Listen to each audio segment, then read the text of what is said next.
Kailan ang huling beses na naglimos ka sa pulubi?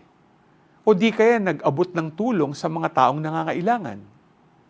Sa gospel ngayon, pinapaalala sa atin ni Jesus na sa huling araw, huhusgahan tayo hindi sa yaman, titulo o tagumpay, kundi sa pag-ibig na pinakita natin sa ating kapwa.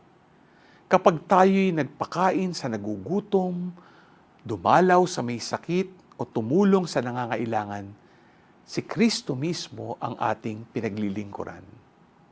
Jesus is telling us, whatever we do to the least of our brothers and sisters, we're also doing it to Jesus.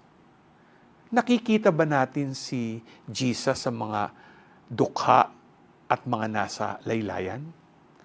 Hamon sa atin ngayon na paglingkuran at tulungan ng mga taong nahihirapan sa buhay at makita si Jesus sa ating kapwa.